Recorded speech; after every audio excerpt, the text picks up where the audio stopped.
BFM Bourse, vos placements, nos conseils sur BFM Business.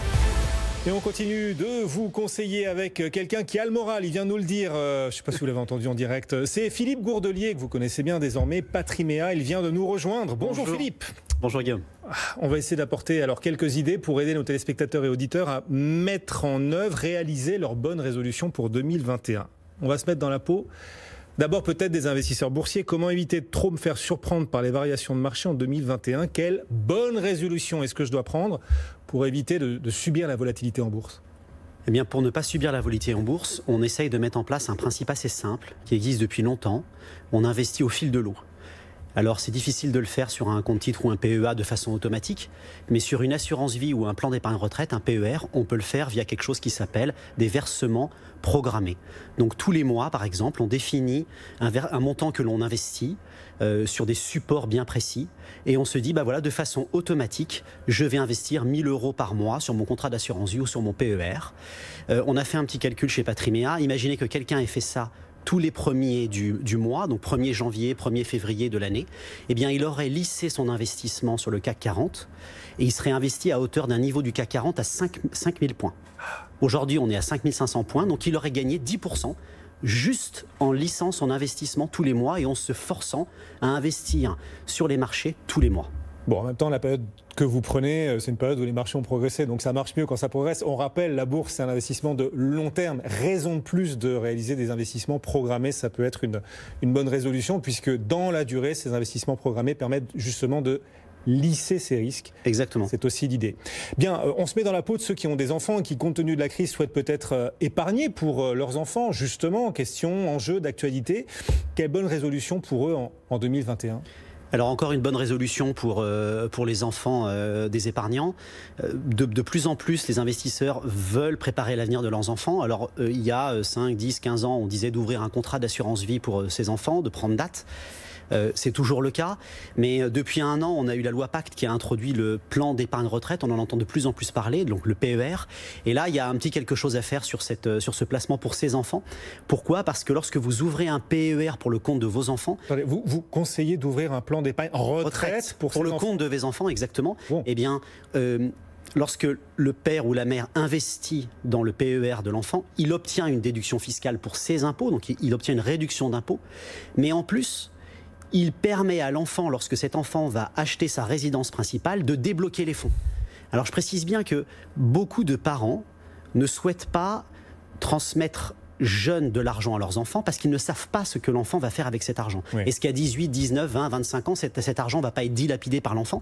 Eh bien là, il y a un moyen simple d'éviter ça, c'est que là, l'enfant ne pourra se servir de cet argent uniquement s'il achète sa résidence principale et uniquement lorsqu'il va acquérir son logement. Ça peut être à 25, 30, 35 ans. Donc ça permet aux parents d'être rassurés et de se dire, bon, bah, au moins cet argent va servir à quelque chose de profitable pour mon fils ou ma fille. Ce qui peut être une idée donc pour être solidaire de vos enfants. Dans ces temps de crise, d'avenir incertain, pourquoi pas leur ouvrir un PER, placer de l'argent sur un PER en leur nom et vous, parents, vous bénéficiez d'une déduction fiscale à l'entrée. Donc, exactement. Vous êtes doublement peut-être gagnant, vous apportez de la visibilité à ce que vos enfants feront de leur argent et vous-même, vous arrivez à défiscaliser. Maintenant, si on a décidé que son argent devait être encore plus positivement utile l'an prochain, en 2021, et donc si j'ai décidé d'investir éthique ou responsable, comment faire ? Là encore, on est dans les bonnes résolutions 2021. Comment investir éthique et responsable l'an prochain pour ceux que ça intéresse parmi tous ceux qui nous écoutent et regardent ? Alors quand on voit l'évolution des placements ISR depuis maintenant 4-5 ans, on s'aperçoit qu'il y a un engouement des épargnants. Alors il est double. Premièrement parce qu'il y a une offre de plus en plus élargie. Si vous posiez la question à un épargnant, qu'est-ce que c'est que l'ISR il y a 5 ans, il ne savait pas ce que c'était. Aujourd'hui, de plus en plus d'épargnants savent que l'ISR, c'est l'investissement socialement responsable. Philippe, on est passé de quoi 5% qui savaient ce que c'était à quoi 6,5% ? Non, enfin, ce sont des chiffres au doigt mouillé, mais vous pensez que dans la rue, vous dites ISR, les gens... Non, c'est pas simple. Mais je fais un petit parallèle avec, par exemple, le vin bio. Alors quand il y a 30 ans, on essayait de trouver des solutions, on ne savait pas exactement si ces produits-là allaient être bons, on se posait des questions. Maintenant, quand on regarde ce qui se passe de ce côté-là, d'un point de vue alimentaire, entre guillemets, eh bien, on ne se pose plus la question.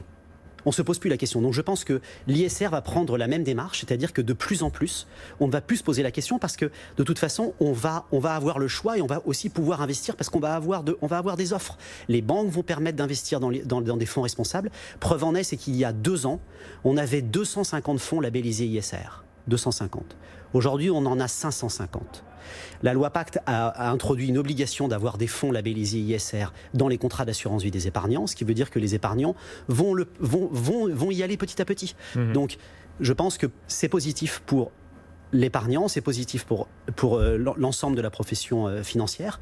Et globalement, il va y avoir un attrait de plus en plus d'épargnants qui vont se diriger vers ces fonds ou ces placements éthique. Parce qu'ils inondent peu à peu le marché des placements à travers l'assurance vie, grâce à l'Olapacte, à travers les plans d'épargne entreprise aussi, où l'ISR est très présent, à travers aussi l'immobilier. Il y a un label ISR désormais dans l'immobilier. Bon. Et si on regarde les placements assurance vie, par exemple, un contrat d'assurance vie qu'on trouve positif chez Patrimea, c'est par exemple le contrat éthique vie, parce qu'il est doublement éthique. Vous placez de l'argent dans ce contrat d'assurance vie, vous avez un panel de fonds ISR qui est un des plus larges du marché, mais surtout, le courtier qui gère ça reverse 20% des commissions à l'association du choix du souscripteur. Donc ça peut être une piste, éthique vie comme contrat d'assurance vie pour l'année 2021. Ben voilà, pourquoi pas une idée. Il n'y a pas de mal à se faire du bien quand même, Philippe. Est-ce qu'on peut faire de l'éthique, du responsable et en même temps en profiter un peu, trouver de la perf financière? Ça oui, on en parle tous les jours sur BFM Business, mais pourquoi pas aussi défiscaliser? Je me fais du bien et je fais du bien à la planète, à la société en investissant responsable, puis en même temps je bénéficie d'une carotte fiscale. C'est possible ça ou pas? Alors oui, c'est possible. Je prends un exemple qu'on a remarqué, c'est une foncière, une société immobilière qui est gérée par Habitat et Humanisme. Cette foncière s'appelle Entreprendre pour humaniser la dépendance, EHD. C'est une société immobilière dans laquelle on investit et l'argent va être utilisé pour construire des EHPAD, des maisons intergénérationnelles ou des logements sociaux. À l'heure actuelle, ça représente 16 EHPAD, plus de 390 logements. Et lorsque vous investissez dans cette foncière, vous avez 25% de réduction d'impôt au moment de la souscription. J'investis 10 000 euros, j'ai 2 500 euros de réduction d'impôt en 2020.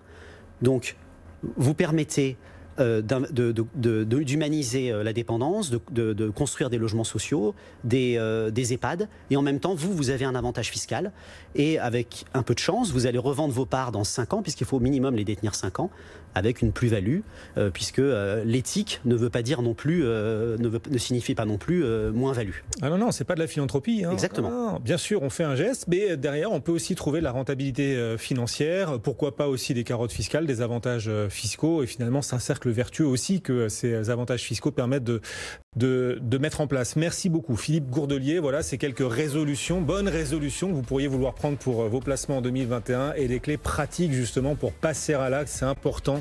On est soucieux de vous apporter ces clés pratiques chaque après-midi. Vous nous y aidez régulièrement, Philippe Gourdelier. Donc, bon retour, bonne fête avec quelques jours d'avance.